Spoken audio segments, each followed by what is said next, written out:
There has been flooding all across the state this morning. Crews wrapped up a large-scale rescue of 17 hikers stranded by a flash flood in Redington Pass just east of Tucson.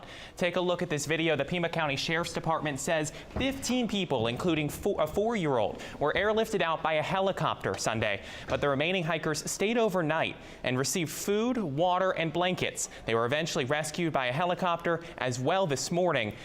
The Sheriff's Department says this incident is a reminder of the dangers that flash flooding poses. And that's a prime example of the power that a monsoon storm can bring.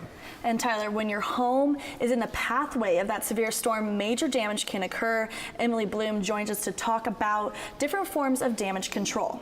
Yeah, guys, it's days like today when our homes are at damage, and unfortunately, many of us don't realize that we are at risk until it's too late. I had the opportunity to talk to 2 Valley women, and they are sharing some advice with us on how we can prepare for these monsoon weathers.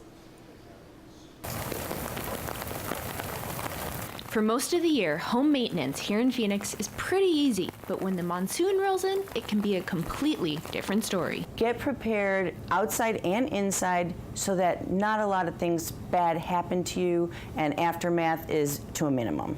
Andrea Garcia knows firsthand just how powerful these storms can be. The overwhelming part wasn't that the water came up, it was that why isn't the water going away?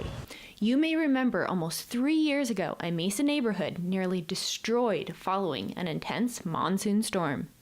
We just kept sweeping back out to the street to try to not let it go into our homes.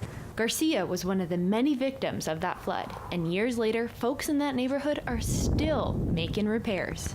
Call your local city if you see areas of your neighborhood that are plugged up when you notice that it rains. Garcia says if you see areas that fill up when it rains lightly, that's a red flag of areas that could become much worse when we really get hit by the monsoon. It's situations like these when having an emergency preparedness kit on hand can be so useful. Some bottled water, first aid kit, some light sticks that you just snap, and then it's a light source. She also recommends flashlights, batteries, a wireless power source, and a portable charger for your phone. With all the dust and debris in the water, you may want to but you may want to definitely change your air filters in the house, because those are collecting all the dust and debris from that monsoon air. Now, of course, some situations are entirely out of our control, but it certainly doesn't hurt to over-prepare.